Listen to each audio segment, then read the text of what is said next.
మొట్టమొదటిసారిగా అతిపెద్ద మెజార్టీతో గెలిపించారు. ఇది ఒక మాటలో చెప్పాలంటే మన మీద ప్రజలకుండే విశ్వాసం అని మరొక్కసారి మీ అందరికీ తెలియజేస్తున్నా. అక్కడ కూడా విశాఖపట్నం ఉత్తరాంధ్రలో మీరు చూస్తే మొదటి 2 క్యాండిడేట్లు మనవాళ్లే మిగిలారు. 3వ క్యాండిడేట్ కౌంటింగే లేకుండా, అవసరం లేకుండా వాళ్ళల్లో ఒకరు గెలిచే పరిస్థితికి వచ్చారు. ఏదేమైనా కొంతమందిని నేను చూస్తున్నాను రాజకీయాల్లో, ఎవరైతే పని చేస్తారో వాళ్ళు గెలిపిస్తారు. అది మాట్లాడే ముందు జనసేన మిత్రుడు పవన్ కళ్యాణ్ గారు ఇక్కడ లేరు. ఆయన తరపున ఈ కార్యక్రమానికి వచ్చినటువంటి నాదెళ్ల మనోహర్ గారు, బీజేపీ అధ్యక్షురాలు తరపున ఈరోజు ఈ కార్యక్రమానికి వచ్చిన సత్యకుమార్ గారు,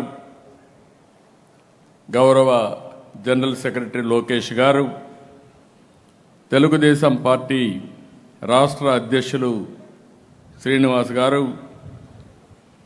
ఆలపాటి రాజేంద్ర ప్రసాద్ గారు ఇప్పుడే చెప్పాడు. ఈరోజు అక్కడ బెస్ట్ ఎగ్జాంపుల్ మీరు ఒకసారి చూస్తే ఆలపాటి రాజేంద్ర ప్రసాద్ మొన్న ఎన్నికలు జరిగినప్పుడు ఈసారి ఇబ్బంది వస్తూ ఉంది కాబట్టి నాదెళ్ల మనోహర్ గారు ఉన్నారు, మీరు సహకరించాలంటే ఒక్క మాట మాట్లాడకుండా పూర్తిగా సహకరించిన వ్యక్తి ఆలపాటి రాజేంద్ర ప్రసాద్ గారు. అదే మరి ఇంకొక పక్కన బెస్ట్ ఎగ్జాంపుల్ మీరు చూస్తే నాదెళ్ల మనోహర్ గారు నిన్న జరిగిన ఎన్నికల్లో వాళ్ళ నియోజకవర్గంలో పనిచేయడమే కాకుండా 2 గ్రాడ్యుయేట్స్ కాన్స్టిట్యున్సీల్లో గెలిపించడానికి చాలా కష్టపడి మాట నిలబెట్టుకున్న వ్యక్తి నాదెళ్ల మనోహర్ గారు. ఈ 2 ఎగ్జాంపుల్స్ ఎందుకు మీకు చెప్పానంటే ఒక్కొక్కసారి మనం అందరం కూడా సీటు పోతే డిమారలైజ్ అవుతాం, అక్కడి నుంచి చిన్న చిన్న తప్పులు చేస్తాం. ఆ తప్పులు వ్యక్తిత్వాన్ని దెబ్బతీస్తాయి. అట్లా కాకుండా ఒక పార్టీ అనేది కొన్నిసార్లు కొన్ని నిర్ణయాలు తీసుకుంటాం. ఆ నిర్ణయాలు గౌరవించినప్పుడు తిరిగి వాళ్ళని గౌరవించే బాధ్యత పార్టీ తీసుకుంటుందని చెప్పి కూడా నేను మీకు తెలియజేస్తున్నా. ఏ పార్టీ అయినా సరే దానికి పాటుపడి పనిచేస్తాం. ఇంకో పక్కన మొట్టమొదటిసారి పేరాబత్తుల రాజశేఖర్ ఎమ్మెల్సీ అయ్యాడు. పార్టీకి సిన్సియర్గా పనిచేస్తా ఉంటే నేను ఆలోచించి చెప్పాను, నువ్వు ఎమ్మెల్సీగా ఉంటావంటే నేను ఉంటానన్నాడు. అక్కడి నుంచి ఆయన పెడితే బ్రహ్మాండమైన మెజార్టీతో మీరు గెలిపించే పరిస్థితికి వచ్చారు. ఇవన్నీ చూసిన తర్వాత మనందరం గుర్తుపెట్టుకోవాల్సింది, ఎప్పుడైనా సరే ఎప్పుడు ఎన్నికలు వచ్చినా ఆ ఎన్నికల్లో అందరం పనిచేయగలిగితే ఎప్పుడూ తిరుగుండదు. అధికారంకి వస్తానే పని చేసిన వాళ్ళని మర్చిపోయినా, లేకపోతే ఏ పార్టీకైనా 3 పార్టీలకి ఇది వర్తిస్తుంది, పని చేసిన వాళ్లకు కాకుండా వేరే వాళ్ళకు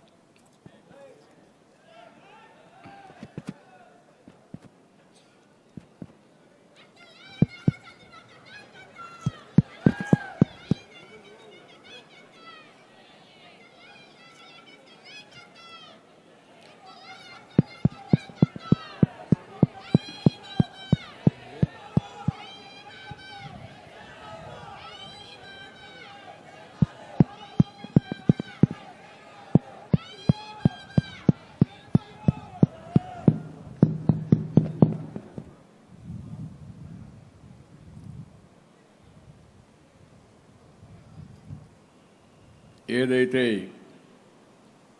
మనం అందరం కూడా కలిసి పనిచేసినప్పుడు ఫలితాలు కూడా అనూహ్యంగా ఉంటాయి. నేను 2024లో చూశాను, తెలుగుదేశం పార్టీ కార్యకర్తలందరికీ ఒకే పిలిపించాను. ఈ రాష్ట్రాన్ని పునర్నిర్మాణం చేయాలి, గెలిచే అభ్యర్థులకే సీట్లు ఇస్తున్నాం, మీరు ఏమాత్రం ఆలోచించకుండా ఎవరైతే ప్రజామోదం పొందారో అలాంటి అభ్యర్థులు నేను పెట్టినప్పుడు గెలిపించే బాధ్యత మీరు తీసుకోండి, మీకు అండగా ఉంటాను. ఏ అభ్యర్థిని కాదు, కూటమి అభ్యర్థులు ఎవరైనా సరే గెలిపించాలని నేను ఒక పిలిపించాను.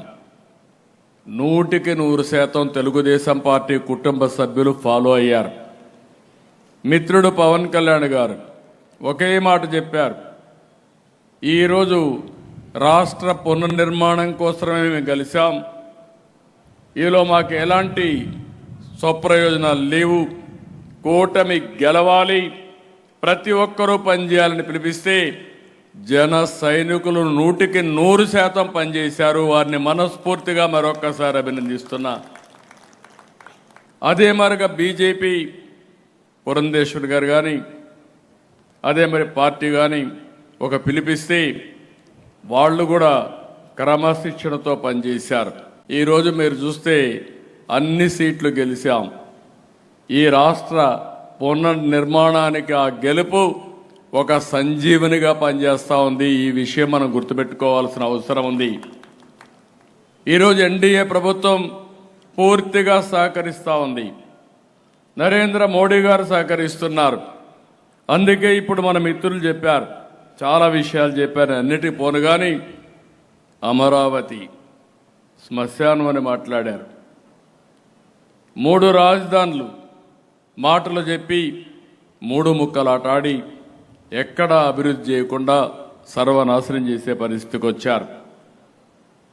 ఈరోజు దీన్ని చాలా అసాధ్యమైన పని, 15,000 కోట్ల రూపాయలు నిధులు మనకు వరల్డ్ బ్యాంక్ ద్వారా కేటాయించి పనులకు ఇమీడియట్గా చేయడానికి, సుజావుగా చేయడానికి దోహదం చేశారు. పోలవరం ప్రాజెక్టు ఆవేదన పడ్డాను.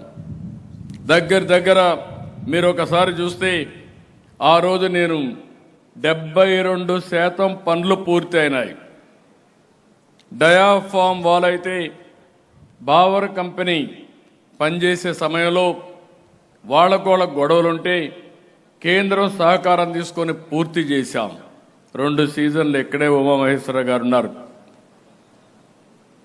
2 సీజన్లో పూర్తి చేశాం. అలాంటి చరిత్రాత్మకమైన పనులు చేసి అదే తెలుగు ఆ ప్రభుత్వం కానీ కంటిన్యూ అయి ఉంటే 2020కే పోలవరం పూర్తి చేసి జాతికి అంకితం చేసేవారం. ఈరోజు డయాఫామ్ వాల్ మొత్తం కొట్టుకొని పోయే పరిస్థితి వచ్చింది. ఎవరైనా ఆ ప్రాజెక్టు విచ్ఛిన్నమైనప్పుడు బాధపడిన వాళ్ళు ఉంటారంటే నేనే మొదటి వ్యక్తిని. ఎందుకంటే దాంతో నేను చాలా అసోసియేట్ అయ్యాను. ప్రతి వారం సోమవారాన్ని పోలవరం చేసుకున్నాను. నెలకొక్కసారి పోలవరం వెళ్ళాను. పండగల పూట కూడా కన్సర్న్ మినిస్టర్ని కలిసి ఎట్టి పరిస్థితుల్లో పూర్తి చేయాలని ఒత్తిడి తీసుకొచ్చారు. అలాంటి ప్రాజెక్టు ఆంధ్రప్రదేశ్కి జీవనాడి, అలాంటి జీవనాడిని సర్వనాశనం చేసే పరిస్థితులు చాలా బాధపడ్డాం. దానికి కూడా మీరు చూస్తే కేంద్రం పూర్తిగా ముందుకొచ్చి 12,150 కోట్ల రూపాయలు నిధులు కేటాయించి ప్రాజెక్ట్ని సుజావుగా ముందుకు తీసుకుపోవడానికి దోహదం చేశారు. ఇవన్నీ కూడా మొదటి 3-4 నెలల్లో జరిగాయంటే అది ఎన్డీఏ పట్టుదల,